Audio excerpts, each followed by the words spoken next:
Karena gue ngobrol, jujur karena kan otak gue main kan, gue ngobrol, gurunya kesel tuh, dia nyambit gue sepatu, gue hindar, yang kena belakang gue. Guru gue makin gemes kan, dia berdiri, gue digamparin di kelas. Jadi yang namanya anak SD digamparin ya, satu sekolah itu tahu Derek yang tulisannya kayak cacing dan sering digamparin guru.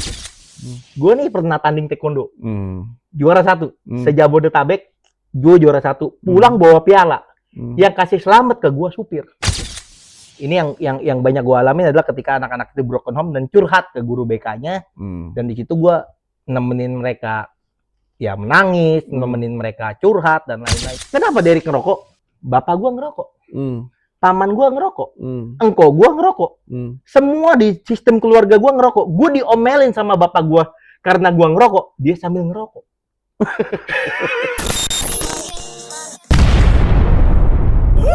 Wadidaw, wadidaw, wadidaw, wadidaw, wadidaw.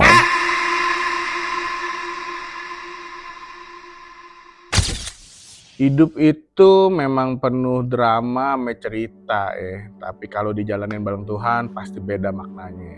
Wadidaw, balik lagi nih sama gue, Leo Singajenaka. Hari ini gue kedatangan teman sekolah gue, teman dari SMA ya, kita dari SMA ya, dari SMA, dan ini orang menurut gue sungguh luar biasa, baik dalam pelayanan dan punya hati, khususnya buat anak-anak remaja, anak-anak muda ya, punya hati yang sungguh besar buat anak remaja dan anak muda.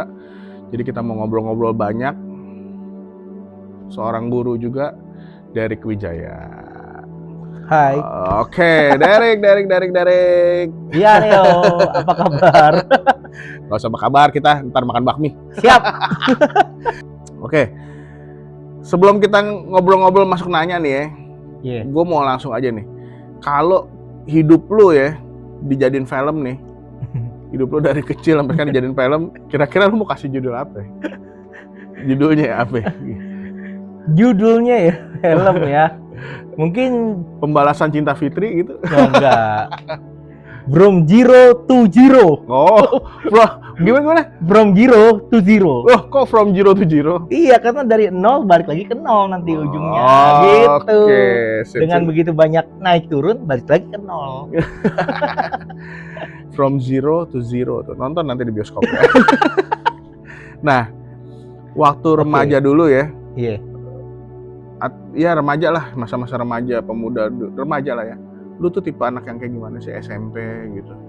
Kalau gue dari kecil sebenarnya demennya cuman main game, main aja. Di otak gue cuman ada satu, main. Oh, jadi dari dulu lu anak remaja yang pokoknya demennya cuma main aja gitu ya? Iya, nonton, berenang, ke puncak juga main game, main tak benteng, tak nyamuk, pokoknya main, maunya happy, main aja. Oke. Jadi masa muda, masa remaja lu yang lu lalui adalah pokoknya lu pikirin cuma main aja gitu. Cuman main, iya. Oke.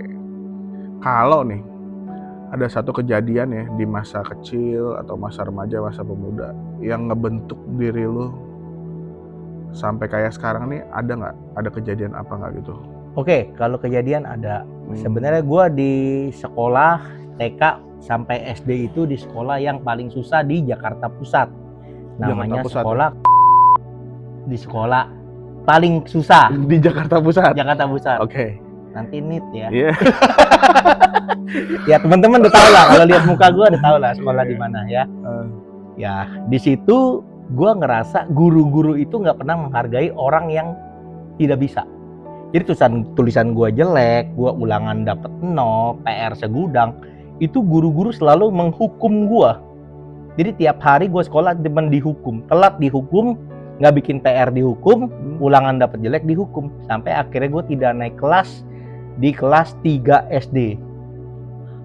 Jadi itu satu kejadian, ya, momentum yang membentuk lu jadi seperti sekarang ini. Ya, karena gua pernah ngerasain kegagalan itu ya pertama kali ya. Kan otak gua cuma main. Sampai gua di kelas pun main, akhirnya karena gue main, sekolah itu punya standar yang tinggi, akhirnya gue tidak naik kelas di situ, dan di situ baru merasa yang namanya arti kegagalan dalam hidup gua. Oh, oke. Jadi kan nyari kelas kan gagal. Iya. Tapi setelah itu gua pindah ke sekolah yang lebih baik di Gunung Sari, sekolah terkenal dan bisa dibilang banyak angka di belakangnya itu malah sekolah yang paling bagus menurut gua. Karena kepala sekolahnya namanya Ibu Bunga, dia menemani gua untuk belajar nulis. Kan tulisan gua jelek di sekolah sebelumnya. Kepala sekolah ya? Kepala sekolah. Bukan wali kelas ya? Bukan, wali kelas enggak. Oke, Jadi kepala sekolah secara pribadi panggil gua. Di dalam otak gua, kalau kepala sekolah panggil mau dimarahin kan? Iya, Ternyata betul. enggak. Bu Bunga itu, Derek sini, dikasih tuh buku tulisan yang tebal tipis. Iya. Tebal tipis. Anak Ya SD udah. biasa. Iya, gua kalau udah kelas 4 SD waktu itu kan. Kelas 4 SD tulisan gua masih jelek. Dia pandu gua untuk belajar menulis karena nggak enak hati ditemenin sama kepala sekolah yang di dalam otak gua kepala sekolah ini biasanya galak. Malah dia nemenin gua, jadi gua berusaha untuk menulis lebih baik. Oh, oke. Di situ baru gua mendapatkan yang namanya penghargaan dari guru. Yang tadinya di sekolah sebelumnya gua merasa guru-guru itu tugasnya menghukum, di sini gua ketemu dengan guru-guru yang mendukung gua untuk jadi pribadi yang lebih baik. Oh, oke. Tapi memang di saat itu gue juga sempet tidak naik kelas lagi sekali. Jadi kelas 3 tidak naik kelas 4 di sekolah yang baru pun tidak naik kelas. Oke. Tapi paling enggak saat itu lo merasakan ada sesuatu yang beda ya? Banget. Gitu Jadi ya? gue dibantu sama orang-orang yang memang punya tulus membantu gue. Terus gue juga ketemu sama satu guru, yaitu Ibu Maria. Dia adalah guru les gue. Jadi setiap pulang sekolah, gue jam 1.10 pulang sekolah, sama supir gua, itu gua dijemput, ditaruh di tempat les. Sampai di tempat les jam 3, itu ikut Ibu Maria ngeles sampai jam 5 sore. Jam 5 sore dia ngajar lagi di Sunter, itu kan di Kepu jam 5 sore. Dia ngajar lagi di Sunter sampai jam 7 malam, itu gua ikut lagi di Sunter. Dari sampai jam 7 malam, dia ngajar lagi di Tanah Abang, dia tukang les privat. Iya. Jadi gua Tanah Abang, gua ikut les lagi sama dia. Dan perjalanan gue nemenin dia di mobil, karena dia bawa mobil, itu tugas gue adalah menghafal. Karena kan ulangan lebih banyak menghafal. IPS, PSBB, gitu-gitulah, sejarah, IPA semua menghafal. Jadi itu membuat gue di dalam perjalanan mobil itu gue menghafal. Ketika sampai di tempat tes dia tanya ulang. Itu yang membuat gue juga, gue merasa ini loh guru yang nggak pernah mengintimidasi gue dan menilai gue bodoh. Oke. Jadi si Ibu Maria selalu bilang gini, Derek bisa kok, Derek bisa. Ya, akhirnya setelah doktrin itu masuk di kepala gua lupa tuh doktrin-doktrin yang di sekolah sebelumnya yang membuat gua tidak naik kelas, Derek bodoh, Derek goblok, itu hilang.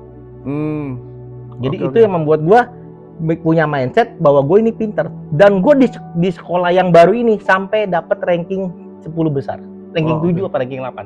Oke. Dan itu menurut gue luar biasa ya, karena kepala sekolahnya begitu, gue pulang ketemu guru lesnya pun membantu gue seperti itu. Itu merupakan mentor pertama gue di dalam hidup gue ngerasa gue dibantu oleh dia. Dan jadi lu juga merasa dia adalah mentor lu waktu itu untuk pertama kalinya.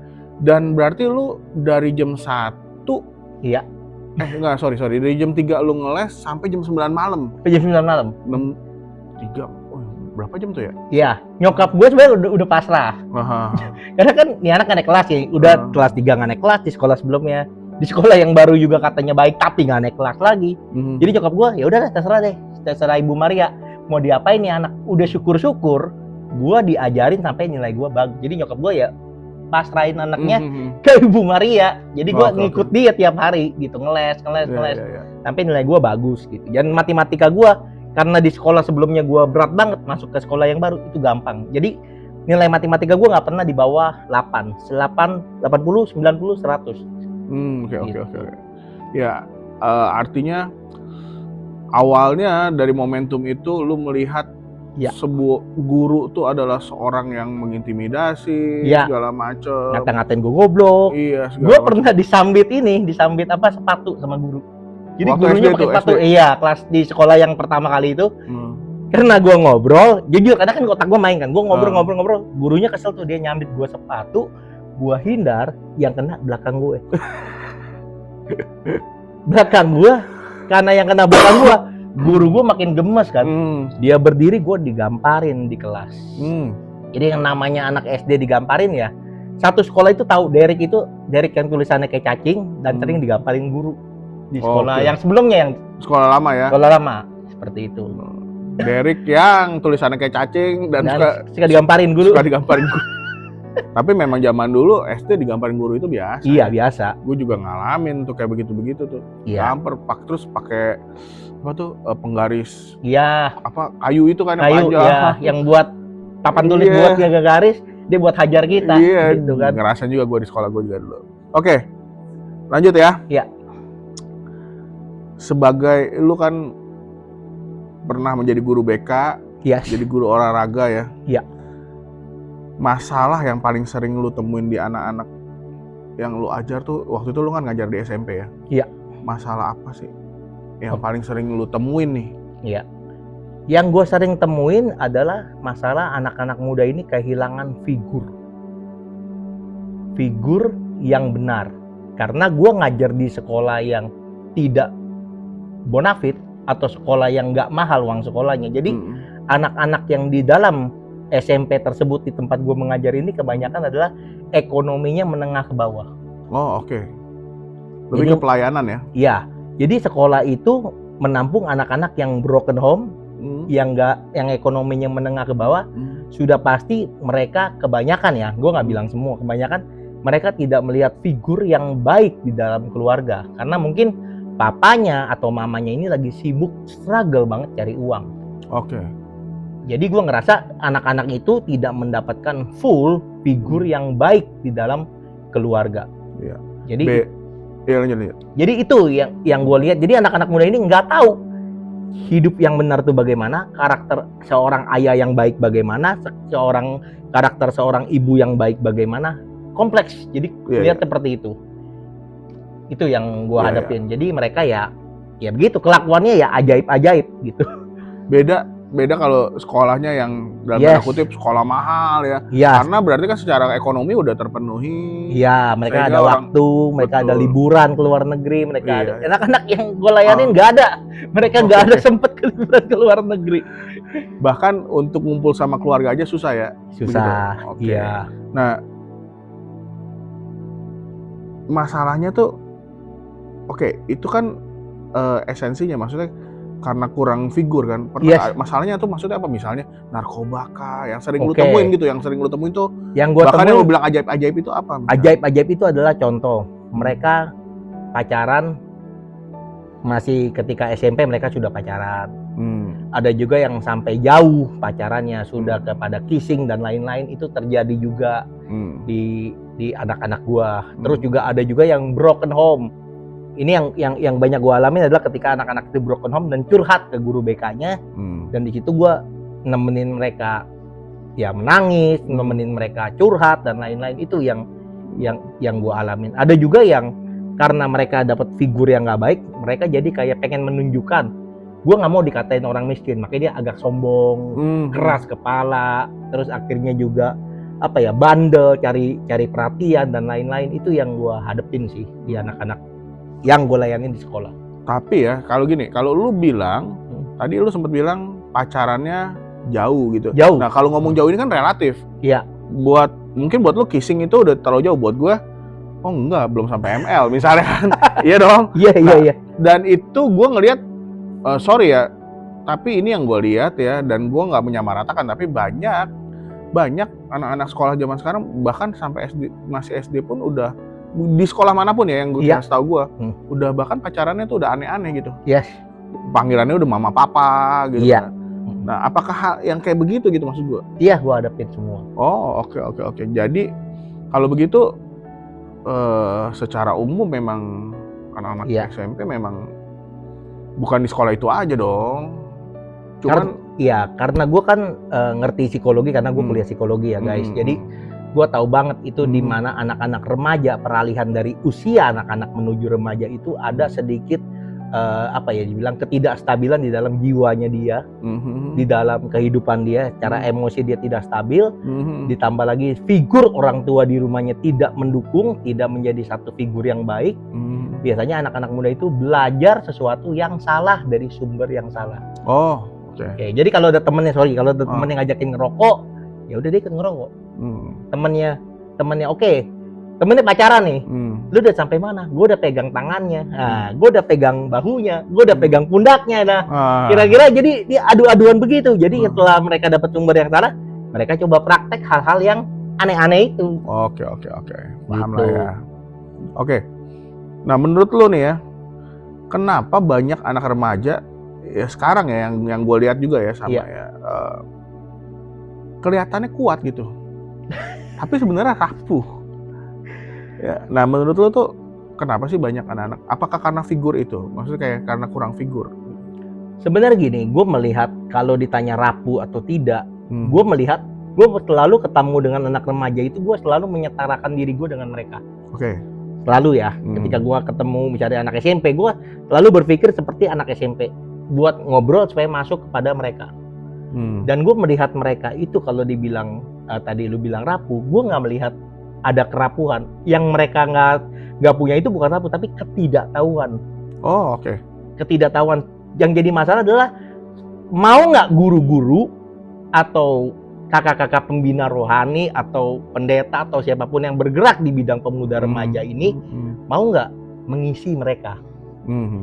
Dengan ketidaktahuannya mereka ini mau nggak mengisi mereka, karena mereka nggak sempat dapat sex education atau karakter building atau apapun itu, edukasi yang penting buat remaja itu tidak didapat dari orang tua. Karena orang tua itu mungkin sibuk, tadi saya bilang, seperti yang gue bilang, bahwa dia sibuk, dia cari uang, dia udah capek, pulang juga udah tinggal marah-marah doang, tanya PR, macam-macam. Sedangkan anak ini belajar dari sesuatu yang salah. Tapi kalau anak-anak ini diisi, ada orang-orang yang mau bayar harga isi mereka, gue rasa mereka nggak akan rapuh. Iya. Mereka akan kuat. Seperti waktu gue pun, gue diisi dengan tadi yang gue bilang Ibu Maria, Ibu Bunga, itu kan mengisi hidup gue. Ketidakmampuan orang tua gue mementoring gue untuk bisa belajar nulis yang baik, di cover sama guru-guru yang membantu gue. Oke. Ya, jadi intinya sebenarnya bukan masalah kerapuhan, tapi ketidaktahuan itu ya. Yes, kosong. Dan perlu orang-orang yang punya hati untuk mengisi itu ya. Iya. Untuk membantu di situ ya. Iya. Oke.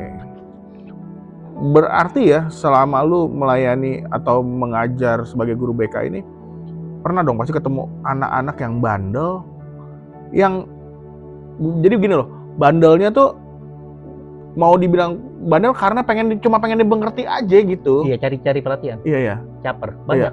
Banyak banget ya. Banyak banget. Ada yang sorry ya, dia orang ngerokok karena pengen ditegur guru, pengen nunjukin nih, gue bisa bandel deh, gue bisa ngerokok.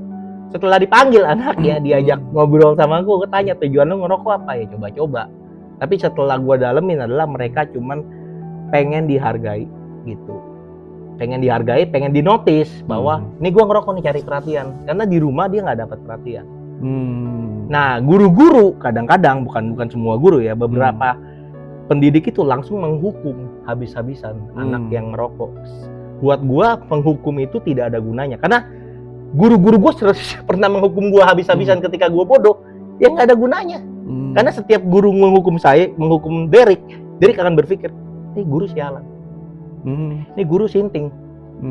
Kok gue dihukum? Gue kan nggak tahu, gue salah. Kenapa gue dihukum? Tapi ketemu guru-guru yang tadi gue bilang seperti Ibu Bunga, kepala sekolah SD gue yang nemenin gue nulis, Ibu Maria yang selalu mengisi hari-hari gue dengan pujian dan identitas, itu membuat gue, oh ya, gue harus ngikutin sesuatu yang benar. Anak-anak muda itu bukan nggak ngerti, mereka cuman nggak tahu arahnya. Tapi orang-orang kayak kita yang dipanggil untuk pelayanan di anak muda, kita yang tugasnya untuk memberitahu mereka, ini loh jalan yang benar, ini loh jalan kehidupan yang benar. Seperti itu. Jadi gue ngerasa mereka sih sebenarnya bukan nggak ngerti ya, mereka cuma nggak dikasih tahu caranya. Menurut gua apapun untuk berhasil di dunia ini, untuk berhasil di anak muda, hanya mereka nggak tahu caranya. Ketika mereka tahu caranya, ya mereka akan melakukan. Iya. Selama mereka nggak tahu, mereka coba-coba nih. Nah, ketika mereka coba-coba dan salah, orang tua guru langsung hukum, langsung hajar, langsung marahin. Jadi dia nggak ada mental untuk mencoba lagi. Jadi kita sebagai guru atau sebagai mentor harus mewadahi anak-anak muda ini untuk bisa berkarya. Gagal ya nggak apa-apa, coba lagi. Itu yang gue lihat. Bahkan kalau salah dihukum, diomelin, kalau bagus nggak diapresiasi. Banyakan begitu. Orang tua Asia kebanyakan ketika anak berhasil itu nggak diapresiasi. Contoh gue ya, Gue kasih tahu. Gue nih pernah tanding taekwondo. Juara 1. Se-Jabodetabek, gue juara 1. Pulang bawa piala. Yang kasih selamat ke gue supir. Supir gue karena orang tua gue nggak bisa nganterin gue tanding, yang nganterin gue tanding kan supir. Supir yang kasih, hebat lu Rick, gini. Gue pulang, bokap gue cuma ngomong begini, baru juara 1, jangan sombong. Jadi orang tua gue pun begitu. Walaupun mungkin dalam hatinya dia bangga. Gue denger dia banggain gue, cuman nggak di depan gue. Dia telepon temennya, si Derek juara 1 gini, cuman di depan gue dia nggak ngomong seperti itu. Dia cuman, ya baru juara 1 jangan bangga. Maksudnya dia mungkin memotivasi gue, ayo juara 1 berikutnya, juara 1 berikutnya. Cuman gue kan berharap ada apresiasi ya. Itu Derek luar biasa. Itu gue nggak dapetin dari orang tua gue. Itu yang gue terjadi. Jadi gue ngerasa ya itu dia. Kita harus apa ya? Harus ada di mana kita itu berhadapan dengan orang tua yang tidak memuji atas keberhasilan kita. Kita harus beradaptasi dengan itu. Dan anak-anak itu juga menghadapi itu ya. Yes. Termasuk dari guru. Di guru ya. Gitu ya. Oke. Nah, lu tadi sempat singgung sedikit tentang taekwondo nih. Iya. Nah, pelajaran paling penting di taekwondo yang sampai sekarang kepake banget di hidup lu tuh apa sih? Dari taekwondo ya? Oke, dari taekwondo adalah... Apa disiplin kah atau apa? Oke, di taekwondo itu adalah satu hal, saya ketemu taekwondo ini di SMP. Saya ikut taekwondo pertama kali itu karena ikut-ikutan teman. Temen bisa tendangan hebat luar biasa. Gua main ke rumah dia, gua ditendangin sama dia. Awalnya gitu ya? Iya, jadi dibikin pertarungan untuk kepuasan si anak. Namanya si Anto. Nah, si Anto ini dia juara taekwondo. Ketika gue main di rumah dia tunjukin kemampuan dia dan kita amazing dan gue ikut. Setelah gue ikut di sana, gue ada pindah-pindah beberapa kali klub taekwondo karena gue udah mulai aktif di sana dan gue ikut beberapa kali klub. Dan terakhir gue ketemu mentor gue itu di taekwondo itu adalah Pak Samsudin atau kita sebutnya Sabem Samsudin. Nah, Samsudin ini atau Sabem Samsudin ini itu guru SMP gue. Guru SMP di sekolah ya? Di sekolah. Guru olahraga. Guru olahraga, tapi juga jadi guru taekwondo juga. Ekskul juga. Oke. Ya. Gua ngerokok di belakang sekolah. Gua ngerokok di belakang sekolah sama bareng-bareng teman gua. Ada sekitar 15 orang dan kita orang ketahuan sama si Pak Samsudin ini atau Sabem Samsudin ini. Dan kita orang ketika ketangkep, kita digamparin satu-satu, ya kita nggak protes karena kita tahu kita salah kan ketahuan ngerokok. Tapi satu hal yang dia bisikin ke gua adalah, Derek kapan mau bertobat? Oleh si guru taekwondo ini. Saya tanya, terus gue tanya ke guru gua, ke Pak Samsudin ini atau Sabem Samsudin ini adalah, kalau saya berhenti ngerokok, jaminannya apa? Saya tanya gitu ke dia. Gue tanya nih ke dia, jaminannya apa? Tahu nggak Samsudin ngomong apa? Sabem Samsudin tuh ngomong apa? Dia bilang gini, saya akan bawa kamu untuk kamu jadi juara 1 di Jabodetabek. Bukan Jakarta doang, Jakarta, Tangerang, Depok, Bekasi. Gitu. Oke, ini tapi waktu itu kejadiannya saat sekolah ya? Saat sekolah, saat ikut ekskul. Oke, jadi waktu lu ngerokoknya waktu pas di ekskul tapi lagi sekolah gitu maksudnya? Iya, pokoknya kita kabur lah, disuruh apa kita kabur, kita ngerokok. Begitu dia ngomong seperti itu. Jadi kita digamparin, terus dia tanya ke gua personal, kapan mau berhenti ngerokok? Nah, itu yang gua tanya. Kalau saya berhenti untungnya apa? Karena jujur, kenapa Derek ngerokok? Bapak gua ngerokok. Paman gua ngerokok. Engkau gua ngerokok. Semua di sistem keluarga gua ngerokok. Gua diomelin sama bapak gua karena gua ngerokok, dia sambil ngerokok. Dia ngerokok nih. Lu jangan ngerokok lagi ya, tapi dia sambil ngerokok. Lu jangan ngerokok lagi ya. Lu tuh masih kecil nggak boleh ngerokok, tapi dia ngerokok. Jadi gimana gua konflik dong. Nah, bapak gua jujur, gua lihat dia sukses, dia ada duit, bisa beli mobil, tapi dia ngerokok. Dia kenapa dengan ngerokok? Karena gua akan suatu saat akan ngerokok juga pada waktunya. Itu kan kadang nggak ngerti kan. Seperti yang gua bilang, ketika gua SMP gua nggak ngerti. Tapi ketemu si pelatih gua ini, Sabem Sam ini atau Pak Samsudin ini, akhirnya gua tanya sama dia, kalau saya berhenti ngerokok, jaminannya apa? Dia bilang, saya akan buat kamu jadi seorang juara dan kamu nggak bakal ngerasain hal-hal yang kamu nggak pernah rasain sebelumnya. Yaitu apa? Jadi atlet taekwondo. Itu dia kasih gue identitas, kamu jadi atlet taekwondo. Ya udah, gue berhenti ngerokok. gue ikutin apa yang dia berikan, akhirnya gue benar-benar jadi juara 1. Yang tadi gue bilang, yang gue pulang gak dipuji itu sama bapak gue, itu gue jadi juara 1. Gue di situ baru berasa peran seorang pelatih, peran seorang mentor, peran seorang guru akan memberikan anak prestasi dan identitas. Menurut gue seperti itu. Oke. Jadi dari kejadian itu taekwondo itu membentuk lo ya? Iya, dan gue ngerasa kepake dengan taekwondo ini gue mau membantu banyak orang, banyak anak-anak muda. Karena pendekatan pelatih gue itu membuat gue tersentuh dan personal langsung berubah. Iya. Nggak bawa agama, karena dia juga bukan agama Kristen pelatih gue. Tapi dia membuat gue merasa berharga hidup gue, seperti itu aja sih. Oke.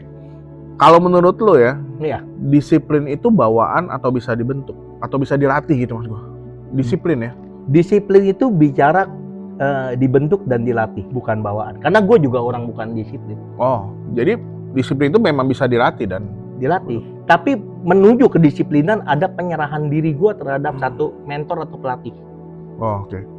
Jadi percuma dilatih, tapi kalau orang yang nggak mau, intinya gitu dong. Kita harus menyerahkan diri kita. Oke, ini pelatih gua, ini guru gua mau nurutin dia karena gua anggap dia baik. Nah, itu baru muncul disiplin karena saya menyerahkan diri untuk dibentuk oleh pelatih. Nah, pernah nggak lu lihat murid entah itu murid taekwondo lu atau murid sekolah ya, itu ada perubahan sama kayak lu ada perubahan nih. Iya. Tapi bukan karena pinter ya, tapi karena konsisten. Betul. Ada nggak? Pernah nggak? Lu pun pernah maksudnya lu pernah ngeliat ada murid lu kayak gitu juga? Ada. Murid gua ada satu gemuk, nggak tinggi, cewek, tapi dia berhasil sampai ke sabuk merah. Jadi pertama kali dia muncul di sekolah, dia bilang saya sudah sabuk kuning. Yang bilang seperti itu. Terus pas gua lihat anaknya ya nggak becus apa-apa, karena mungkin dia sabuk kuning dengan usia yang sangat muda, SMP 1 dengan nggak tahu dia dilatih bagaimana, cuman gue lihat ini nggak ada kemajuan atau nggak punya kemampuan taekwondo sama sekali. Tapi dia ngotot. Dia gue bilang gini, kamu nggak pantas jadi sabuk kuning. Dia sedih karena gue ngerasa dia tekniknya bukan di sabuk kuning, dan gue turunin dia ke sabuk putih. Ketika gue turunin dia ke sabuk putih, dia nggak terima tuh. Saya mau di sabuk kuning karena panggilan taekwondo adalah sabem. Dia bilang, sabem, aku maunya di sabuk kuning. Dia bilang, gue bilang ke dia, kamu nggak bisa. Kamu tekniknya sabuk putih, kemampuan fisik kamu sabuk putih. Kamu harus menerima bahwa kamu tuh tekniknya sabuk putih. Saya nggak peduli kamu sebelumnya udah sabuk apapun, tapi yang saya lihat kamu di sabuk putih. Oh, dia struggle tuh. Dia nggak terima. Tapi yang gue tahu, dia nggak punya uang buat ujian taekwondo. Bisa dibilang nggak mampu. Dan anak ini setiap ujian taekwondo nggak pernah ngutang dan nggak pernah minta keringanan. Dia dagang nasi uduk door to door untuk mengumpulkan setiap ujian taekwondo yang harganya mungkin 200.000 di zaman itu ya, 300.000, ada yang 400.000. Ketika sabuk makin tinggi kan ujian makin mahal, dia door to door. Dan gue tanya sama dia, kenapa kamu melakukan ini? Karena saya pengen bisa. Saya pengen bisa, dan kemampuan dia tidak ada perkembangan setahun pertama karena badannya pendek dan gemuk, jadi ya gitu dah, susah gerak. Tapi dia sampai ke sabuk merah, dan itu diakui oleh seluruh penguji di tempat itu. Ada sekitar 18-20 penguji bahwa dia lulus ke sabuk merah. Bukan karena intervensi gua, bukan karena ini ada anak buahnya Sabum Derek, tapi karena dia melewati itu semua. Dan satu hal yang gua lihat dari dia, nggak pernah nyerah. Iya, konsisten. Walaupun capek karena gemuk, walaupun kakinya sakit karena keinjak batu berdarah. Kadang-kadang kan kulit kaki kan kekopek tuh kalau lagi latihan kan, kadang main basket juga gitu kan, nggak pakai sepatu. Walaupun keadaan begitu, dia sentuh peri pun dia nggak berhenti sampai ujian selesai. Dia nggak berhenti, dan kadang-kadang dia pingsan di tengah-tengah, dia bangun, dia bangkit lagi. Itu yang gue lihat dari ketika gue bilang gue mau bantu dia, dan gue dijanjikan bahwa gue nggak bakal ninggalin dia setelah dia turun sabuk.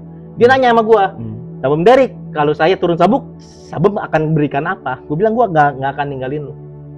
Gue akan terus bimbing lu sampai lu ke titik apa yang lu pengen capai. Gue tanya ke dia, Valen mau sampai di mana? Namanya Valen. Valen mau nyampe di mana? Saya mau jadi seorang pelatih. Oke, sabuk merah. Oke. Kayaknya gue janji sama dia, gue nggak bakal ninggalin dia. Dan akhirnya dia melewati itu semua, dan akhirnya dia lulus ke sabuk merah. Dan kondisinya dia 3 kali gagal. 3 kali gagal maksudnya 3 kali gagal ujian? Gagal ujian. Pertama dia gagal, ikut lagi kedua, gagal, ikut lagi ketiga, baru berhasil. Dan ini bayar terus loh.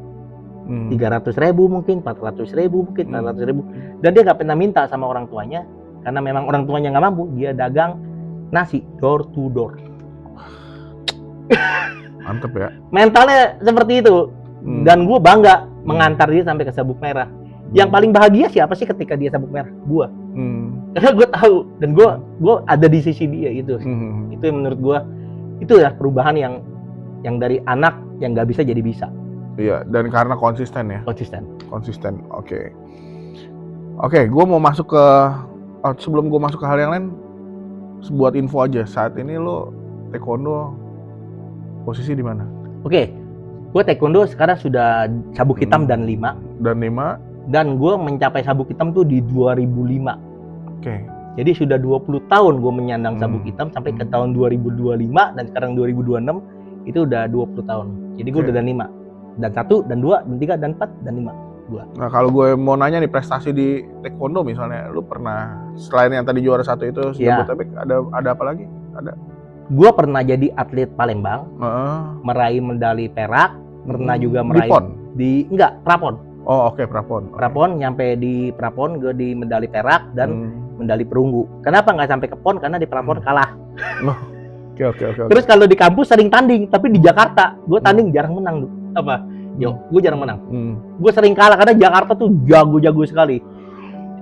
Gue waktu itu berat masih besar dan kelas-kelas besar itu di Jakarta itu jago-jago sekali. Tapi makanya gue dapat prestasinya di Palembang. Karena di Palembang di bawah Jakarta jauh standarnya. Jadi gue bisa berprestasi. Itu pun juara 2 gitu. Nah kalau untuk di klub sendiri saat ini? Kalau di klub ya gue melatih para calon-calon pelatih. Oke. Gue jadi ngedidik calon-calon pelatih. Ya gue sebagai dan 5 sabuk yang cukup tinggi di klub gue dan jarang banget dan 5. Jadi gue melatih, mempersiapkan para pelatih yang akan melatih kepada anak-anak di sekolah atau di unit-unit umum. Oke. Gitu sih. Dan sempat jadi ketua klub juga ya? Dulu beberapa kali ketua klub, tapi sekarang sudah tidak minat sama sekali. Nggak ada minat ini, maksudnya terjun ke misalnya di Kementerian Olahraga kah atau di mana gitu? Belum ada yang tertarik. Tapi gue ada kerjasama dengan orang Korea, Master Jin Yong. Gue ketemu dia 2017 dan gue bersama dia melatih calon-calon anak-anak STT di Blok M. Jadi gue mempersiapkan mereka calon-calon mahasiswa STT ini supaya punya skill taekwondo, supaya dia bisa pelayanan nanti menjangkau jiwa lewat olahraga taekwondo ketika dia buka eskul di sekolah. Jangkaulah anak-anak itu menuju kekristenan, itu yang kita siapkan. Oke, gue mau banting lagi, siap. Banting lagi terus. Plot twist. Tunggu ya. Nah, lu kan pernah memutuskan untuk banting setir ya? Oh iya. Dari guru ke dunia F&B nih. Iya, pengusaha. Nah, kenapa gitu? Oke. Sebenarnya kalau ditanya kenapa ya pengen kaya aja. pengen uang lebih banyak. Tapi gini loh. Menuju ke sana memang gue melihat bahwa bukan mengecilkan penghasilan guru ya, tapi kebutuhan gue kan waktu itu kan juga ada cicilan mobil, terus juga kapan beli rumah dan lain-lain. Itu yang membuat gue berpikir bagaimana gue bisa mendapatkan penghasilan selain gue jadi guru. Ya itulah, gue mencoba mempelajari sesuatu yang namanya bisnis kuliner seperti itu. Oke. Terus waktu lu menjalani itu nih, akhirnya lu banting setir dari guru ke F&B ya? Iya, F&B. Momen paling berat waktu jadi pengusaha itu apa sih? Kapan gitu? Momen yang paling berat ketika pengusaha itu di mana apa yang kita udah prediksi berhasil itu ternyata tidak berhasil. Nah itu yang paling berat. Dan ada tuh lo ngalamin tuh? Ada. Dari semua hal yang dibuka, contoh gue buka 10 usaha, yang berhasil bisa cuman 5. Yang 5 ini gagal. Dan gagal itu nggak enak. Karena udah keluar duit ratusan juta, udah invest waktu dan lain-lain. Dan nggak ada hasilnya, ya itu yang terjadi. Oke. Nah terus pernah nggak lu ngerasa waduh kayaknya gue salah jalan nih. Pernah. Waktu lu ngejar itu pernah? Pernah beberapa usaha yang gue pikir ini ternyata harusnya rame, yang kita prediksi rame, karena gue tipikal orang yang memastikan dulu bahwa bisnis ini rame, jalannya bagus, baru gue buka. Ternyata pas gue buka, emang awalnya gue pikir rame nih, dan emang udah gue survei rame. Setelah gue buka, penjualannya tidak sebesar itu dan bahkan minus, menggerogoti. Contoh nih, gue ada 6, satu yang minus menggerogoti yang 5. Jadi duit dari sini buat support ke sini. Itu gue ngerasa gagal. Tahu gitu nggak usah buka, karena ini kan ngegrogotin gitu. Enggak, maksud gue gini. Secara keseluruhan, seluruh bisnis ini nih, lu ngerasa, aduh kayaknya gue salah nih, jalan gue bukan di bisnis gitu. Kayaknya harusnya jalan gue tuh di guru misalnya gitu, lu bilang lagi. Oh, pernah nggak lu ngalamin itu gitu, lu ngerasa gitu? Kalau kayaknya gue bukan di sini nih gitu, tempat gue gitu. Sebenarnya kalau gue ngalamin begitu, cuman masalah panggilan doang. Jadi ketika gue jalanin bisnis, jujur hati gue kosong. Oh oke. Hati gue kosong karena gue kan kalau berbisnis gue ketemu orang-orang karyawan SDM yang gue bayar mereka, mereka kerja, dan gue tidak memberikan dampak apa-apa ke mereka. Dan ketika gue jalanin bisnis itu, gue berhadapan dengan karyawan-karyawan dan customer, dan gue nggak merasa hidup gue maksimal. Gue merasa hidup gue tuh tidak maksimal karena mungkin Tuhan panggil gue untuk pelayanan di anak muda. Dan itu gue kangen banget, yang namanya waktu itu kan gue juga pernah curhat ke lu, gue pengen lagi nih main bass, gue pengen lagi nih pelayanan di gereja, gue pengen lagi nih pelayanan di Anugerah, pengen lagi di pelayanan di sekolah, di mana. Jujur gue kering gitu. Uangnya dapat. Tercapai semua impian gue di situ. Tercapai, Tuhan kasih. Keluarga gue bahagia, gue kosong. Itu sih yang gue ngerasain. Gue ngerasa kayaknya ada sesuatu yang gue mesti berikan. Apa selama ini ya cari duit, ya dapat duitnya, tapi gue ngerasa hidup gue kosong dan gue pengen berguna buat ya itu panggilan gue. Oke. Jadi memang lu merasa, aduh, waktu lo jadi bisnis nih ya, kosong dan ini bukan panggilan gue gitu. Iya, jadi bingung antara mau dijalanin tapi duitnya ada, tapi hati gue kosong. Tapi kalau gue di pelayanan hati gue terpenuhi tapi duitnya kosong. Bingung men. Itu yang gue rasain sih. Iya. Nah, pelajaran paling mahal apa dari lu berbisnis? Kalau gue merasa ya waktu itu nggak bisa diulang. Itu pelajaran yang paling lu. Iya, karena ketika gue salah keputusan, kita nggak bisa lagi ngeberesin apa yang salah itu dengan minta maaf atau apapun dengan riset. Nggak, maksudnya di kayak main game itu riset lah, ulang lagi dari nggak bisa. Ketika kita udah salah cemplung ambil keputusan, itu akan berdampak ke depannya lebih dalam lagi. Keputusan yang baik akan berdampak baik, keputusan yang buruk akan berdampak buruk ke depannya. Kadang apa yang disangka baik belum tentu baik, yang disangka buruk juga belum tentu buruk. Itu sih yang gue ngerasain ketika gue jalanin bisnis, itu yang sulit banget. Dan itu menurut gue pelajaran yang paling berharga adalah gue nggak boleh salah ambil keputusan, harus bijak ambil keputusan. Oke. Jadi itu kebawa ya dalam hidup dari bisnis lo nih, pelajaran ini berharga banget. Banget. Oke. Gue mau balik lagi nih ke urusan guru. Lompat lagi ke guru. Oke.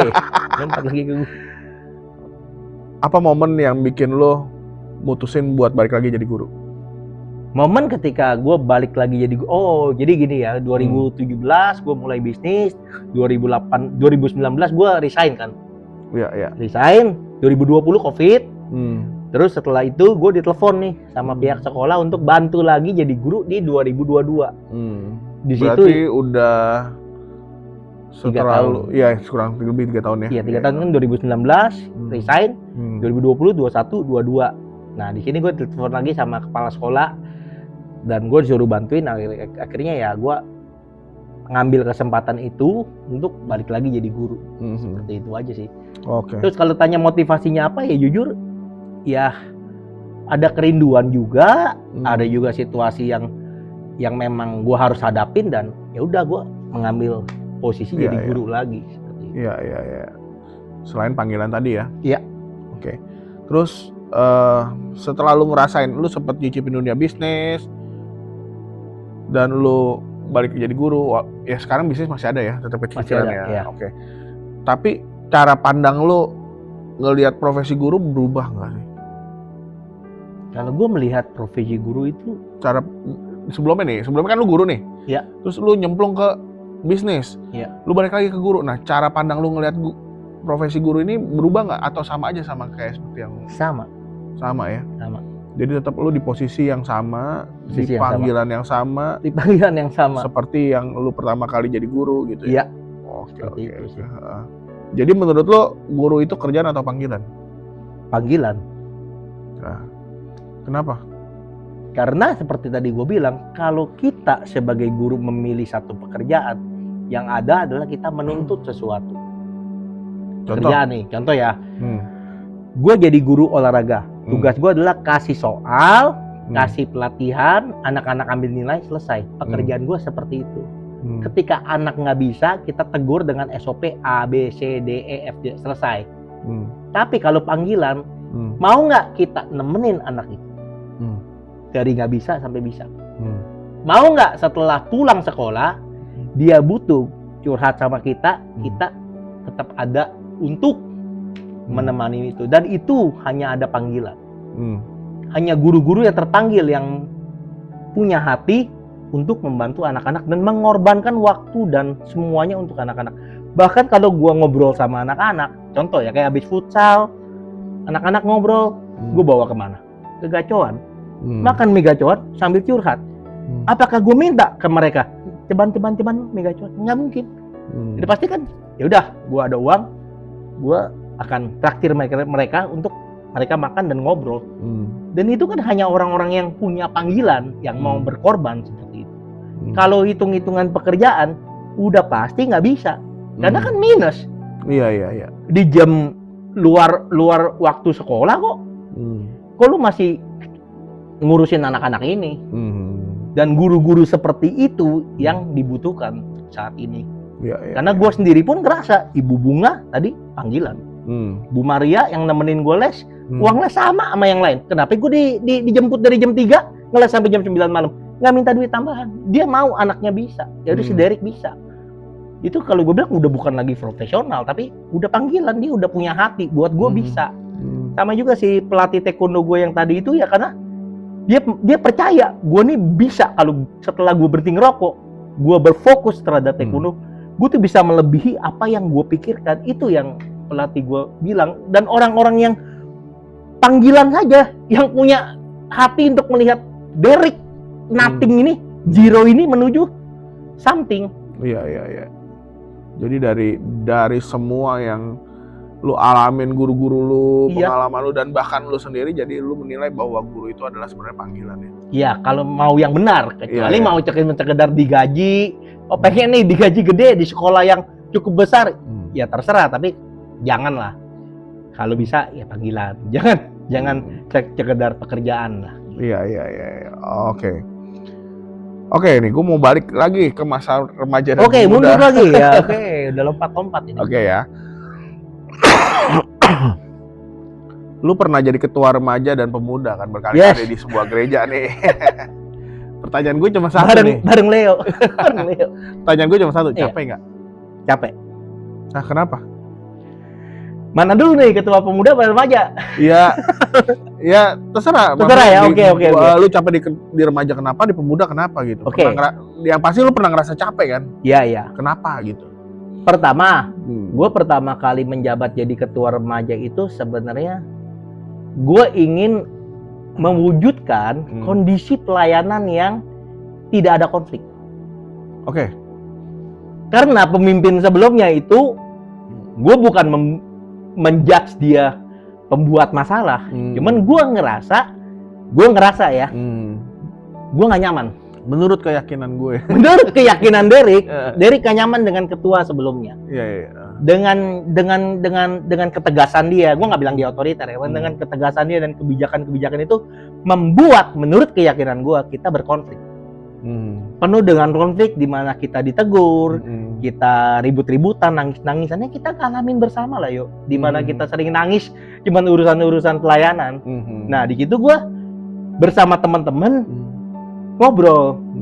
Dan gue tanya mereka, mau nggak tahun depan kita bikin kepengurusan yang tidak ada konflik? Gimana caranya? Ya harus cari pemimpin baru. Siapa yang mau jadi pemimpin? Gue tanya, mereka nggak ada yang mau jadi pemimpin. Akhirnya gue mengajukan diri. Ya udah, lo orang dukung gue, ya supaya gue bisa menciptakan apa yang menjadi kerinduan gue di situ. Yang gue ingat, Leo dan kawan-kawan ikut men-voting gue saat itu. Padahal dia bukan udah jarang datang gitu. Ikut voting, akhirnya gue menang waktu itu. Kita menang mutlak. Akhirnya gue memimpin. 2004 gue jadi ketua remaja. Oke, nah sebelum lanjut nih ya, gue kasih tahu informasi dulu sedikit ke teman-teman. Zaman dulu sampai zaman sekarang ya, tapi di gereja kita untuk menjadi ketua remaja dan ketua pemuda itu ada yang namanya tim formatur. Yes. Dan itu setiap tahun akan dibentuk. Nah, sistem pemilihannya kalau dulu itu muncul nih calon dan mereka akan presentasi ya kayak pemilihan presiden lah di gitu. Zaman gua 5 nama langsung. Nah, jadi zaman itu gitu. Lalu pesertanya adalah yang boleh memvote itu. Yang boleh memvote itu adalah anggota gereja yang masih remaja. Dan waktu pemuda pun juga dulu sempat begitu ya. Di pemuda pun juga hal yang sama. Kalau simpatisan nggak boleh milih ya, Yuk? Iya, simpatisan nggak boleh. Simpatisan itu artinya gini, orang yang datang ke gereja, tapi belum jadi anggota gereja secara keanggotaan. Iya. Nah, jadi kalau kita ingat-ingat dulu ya, remaja itu 200-an ya. Iya. 100 sampai 200 dan sempat di masa-masa kita tuh 100-an ya kalau nggak salah. Iya, 100-an lah anggotanya. Iya. Jadi ada tuh kayak pemilihan gitu tuh. Nah, kampanye ya jadi bilang ya. Kampanye betul. Kampanye presentasi di depan pembina, di depan pendeta, di depan gembala, kita presentasi. Dan di depan tim formatur. Tim formatur juga. Ada tim formaturnya. Tim formatur ini adalah tim yang menilai lu cocok nggak jadi calon, lu cocok nggak jadi calon. Bukan jadi ketua ya, tapi jadi calon dulu. Jadi calon dulu, betul. Lalu setelah jadi ketua tuh dipilih oleh jemaat. Anggota remaja, pemuda remaja lah. Nah, seperti yang dijelasin tadi, ada 5 nama, salah satunya Derek mengajukan ya karena pengen menciptakan yang kondusif. Kita yang waktu itu sebenarnya udah ke pemuda gue waktu itu. Iya, udah ke pemuda. Tapi inget ya, gue bukan dipilih loh, gue mengajukan diri. Iya. Kepo banget, gue gila banget, gue tuh kepengen tuh nyiptain di konflik mulu. Kalau gue mimpin harusnya nggak jadi konflik, jadi gue kepo. Gila loh. Gue pemimpin yang mengajukan diri supaya dipilih, bukan anak-anak milih. Gue open minded. Gue kasih tau mereka, entar kalau gue mimpin nggak pakai ribut-ribut. Habis laporan selesai pulang. Kalau sekarang kan habis laporan selesai drama, nangis-nangisan, tegur-teguran, denda-dendaan.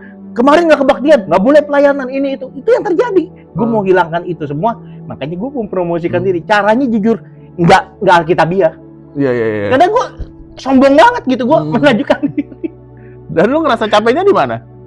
Ya capeknya adalah ya gue harus melakukan itu, harus melanggar aturan-aturan itu menuju ke sana. Karena memang nggak ada yang memilih gue, tapi gue mengajukan diri. Dan nggak tahu kenapa pada pilih gue dan gue menang mutlak. Ya karena mungkin saat itu anak-anak remajanya ya saat itu memang ngerasa konflik banget kali gitu. Ya butuh pemimpin baru, penyegaran baru kali. Iya. Ya itu sih, kalau ditanya beratnya di mana? Ya gue pasti kan berkonflik kan dengan seseorang yang nggak suka dengan gue terpilih kan. Dan itu kan berat gitu. Kita jadi musuh-musuhan, tadinya main basket bareng, bisa makan bakmi bareng. Tapi karena di pelayanan itu tuh jadi kayak terkubu. Si Derek nih bela ini nih. Derek bela ini nih. Ini yang gue pernah ya, gue kasih tahu kepada kalian semua nih. Hai guys. Gue ikut retretnya Leo di pemuda. Gue balik ke remaja, dimarahin. Lu berkhianat, lu ketua remaja, nggak boleh ikut retret pemuda. Gue sampai digituin, inget gak yuk? Engage segala macam itu sama Ivan dan kawan-kawan itu. Gue kan ikut tuh diajak tuh orang kan. Ketika gue balik, kan itu kalau nggak salah hari apa, terus gue pulang kan, gue persekutuan di hari Sabtu. Iya, Sabtu. Gue disindir sama anggota gue sendiri. Kok Derek berkhianat? Hah? Gue bilang khianatnya apa? Kok Derek kenapa ikut retret pemuda? Kadang kok Derek ketua remaja. Hah? Gue ikut retret pemuda dosa kah? Padahal ini kan teman-teman gue. Iya. Dan ini kan seumuran. Gue memang di remaja karena ya belum naik aja ke pemuda. Dan itu gue diyakinin. Jadi tanya enak gak? Nggak enak. Gue maunya tuh udah jangan ribut. Tapi ini terjadi gitu. Tapi, tadi nih, sorry. Ketika lo ada sindiran atau penghakiman kayak gitu, itu berarti ada kubu lain kan? Iya. Gitu, kubu yang sebenarnya nggak suka sama lo. Iya. Gitu. Tapi kalau yang teman-teman gue yang ngerti, nggak apa-apa sih Derek pergi. Yang penting kan Sabtu dia nongol. Gue kan nggak meninggalkan tanggung jawab gue sebagai ketua remaja di Sabtu itu kan. Jadi kita punya acara persekutuan remaja dan pemuda itu setiap hari Sabtu biasanya sore. Iya, Sampai hari ini. Sampai hari ini persekutuan remaja pemuda kita itu di hari Sabtu sore. Nah, Derek ikut kita pemuda. Waktu itu gua ketua pemuda dari ketua remaja. Dia ada retret di pemuda. Nah, pemuda ada retret hari Senin sampai hari Kamis kalau nggak salah, atau sampai hari Rabu, lupa deh. Iya. Gue diajak, ya gue ikut dong. Karena teman-teman gua semua. Iya. Oke, nah kalau di pemuda hal yang ngerasa lu pernah jadi ketua pemuda juga soalnya. Pernah. Nah, yang lu ngerasa capek itu apa? Yang gue ngerasa capek adalah di mana anak-anak remaja itu nggak naik-naik ke pemuda. Sampai akhirnya habis. Oh, oke. Gue inget. Itu gue capek. Gue ngerasa gini loh. Leo merit, Vina merit, semua teman-teman gue udah merit. Sedangkan di pemuda kan tinggal beberapa puluh orang nih, tinggal berapa belas orang yang jomblo-jomblo dan belum merit. Dan gue ngarep dong dari yang remaja-remaja ini naik ke pemuda dong. Walaupun usianya sudah pemuda, itu nggak naik-naik. Sampai akhirnya kita persekutuan cuma berlima, bertujuh. Karena ada gap itu yang hilang ya. Iya. Dan ada ditahan yang harusnya mereka naik ini nggak dikasih naik. Nggak tahu kenapa. Secara situasi saat itu gue nggak menyalahkan 1-2 orang, tapi situasinya adalah kalian jangan naik dulu pemuda, bantu remaja. Jadi yang usia pemuda ini nggak dikasih naik. Dan gue yang koko-kokoan ini pada merit semua, ya habis dong, tinggal setipis kertas. Sudah tinggal gue, Acis, Erik, gitu-gitu deh. Yang jomblo-jomblo bapuk aja zaman itu. Akhirnya ya kita persekutuan cuma bertujuh, berdelapan. Dari puluhan. Zaman Leo bisa sampai 50-70 tiap persekutuan pemuda itu. Artinya ada SOP atau ada standar ganda yang terjadi saat itu, sehingga maksudnya gini, gue nggak tahu kalau di gereja lain ya, misalnya ya, kalau SMA lulus, oke, SMA, SMP masih remaja, begitu lulus langsung kuliah gitu kan. Nah, waktu itu berarti itu nggak terjadi di gereja kita ya? Nggak terjadi, karena kan beberapa yang masih udah umur 25, 28 masih di remaja. Bayangin tuh, udah kerja, udah kuliah, udah kuliah masih remaja. Dan itu didukung lagi. Iya. Oke. Jadi itu gue ngerasa sulit tuh. Yang di atas merit pada merit kan, jadi nggak datang lagi ke pemuda, sedangkan yang di bawah nggak naik-naik. Ya kita tinggal tipis lah saat itu. Nah, kesalahan paling sering yang lu rasain saat mimpin atau dampingin anak-anak muda apa gitu?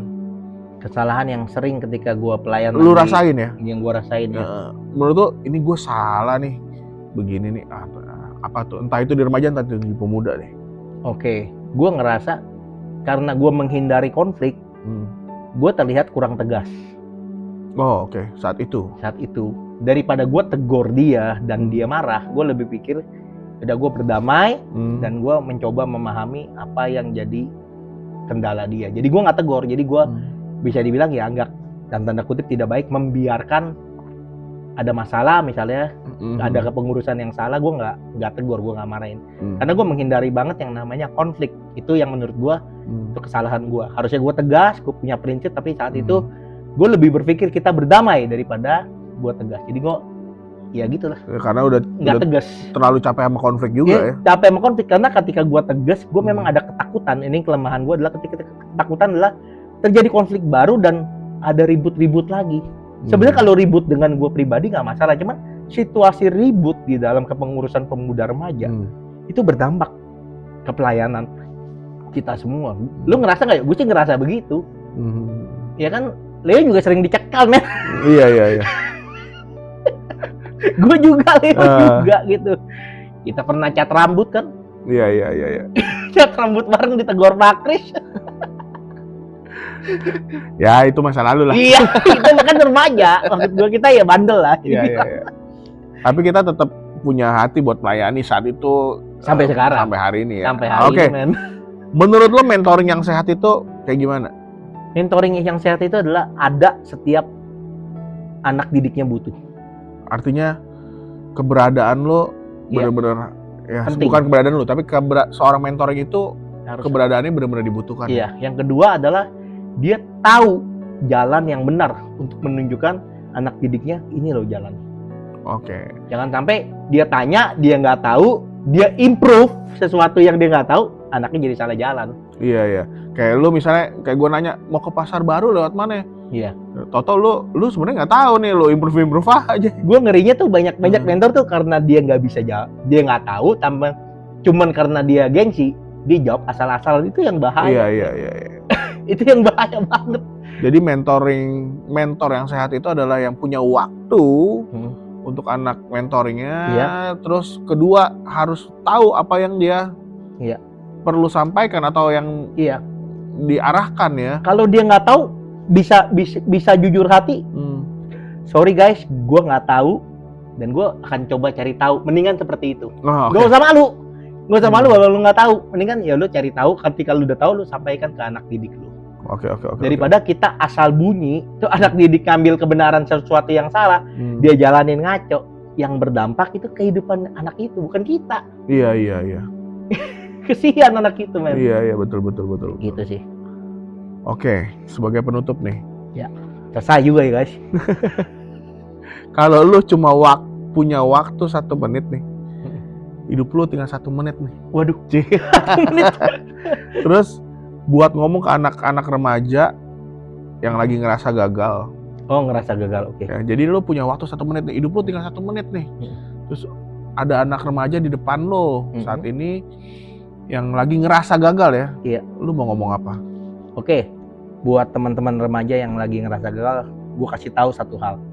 Pemenang itu bukan orang yang nggak pernah gagal. Pemenang itu adalah orang yang sering gagal dan berusaha untuk berbuat lebih baik. Karena setiap kegagalan itu merupakan proses menuju keberhasilan. Menurut gue seperti itu. Oke. Gue ini bukan orang yang berhasil, gue ini orang yang gagal. Tapi setiap gue gagal ini, gue terpuruk atau gue mau belajar. Kalau kita terpuruk ya udah menikmati kegagalan. Gue tolol, gue goblok, Cederik bego, Cederik aneh kelas, tulisannya jelek, nggak punya pacar, nggak punya istri, pokoknya begitu. Tapi kan kita evaluasi nih, gagal di mana dan nikmati kegagalan, belajar untuk next step berikutnya, coba lagi. Iya. Jadi jangan berhenti sampai digagal aja ya. Iya. Gitu ya. Menikmatilah kegagalan. Gue main WE juga sering kalah, main catur juga sering kalah, main apapun kalah. Main gitar kalah, yang lain lebih cepat bisa. Main sepeda kalah, basket gue paling bego, futsal paling bego.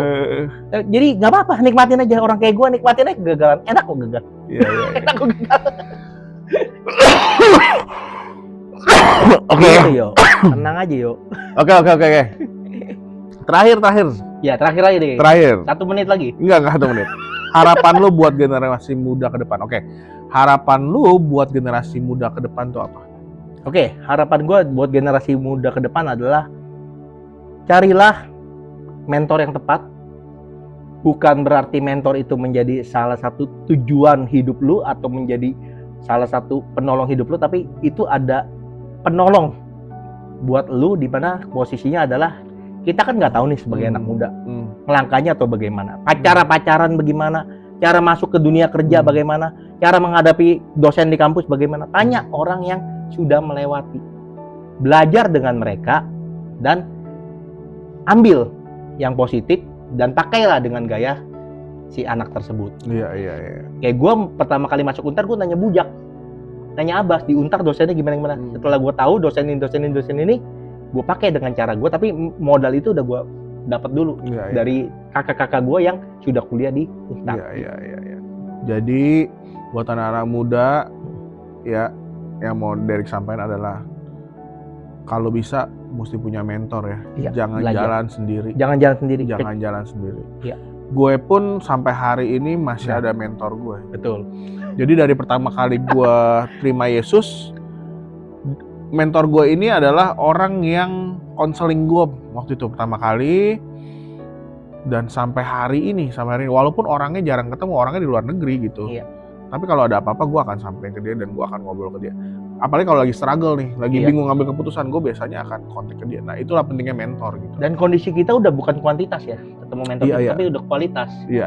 Setiap ketemu udah tinggal sampein bebet, dia kasih arahan sedikit, oh iya ngerti, udah. Iya. Karena ngerti, karena tahu sama tahu. Iya, gitu. iya. Kita udah tahu gaya dia gimana gitu. Iya. Oke, Derek. Yes. Ini memang obrolan yang seru banget, dalam banget. Dan gue berharap dari obrolan ini bisa jadi berkat buat kita semua, khususnya ya yang melayani dan punya hati di anak-anak remaja dan anak pemuda, juga buat guru-guru dan pelayan-pelayan yang memang bidangnya di situ ya, di anak-anak muda dan remaja. Gue sangat berharap pembicaraan ini, ngobrolan ini bisa jadi berkat buat lo orang semua gitu ya.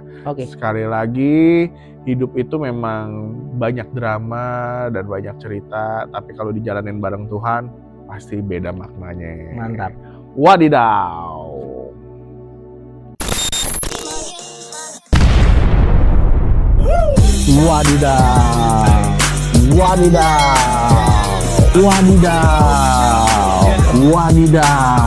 Wadidaw.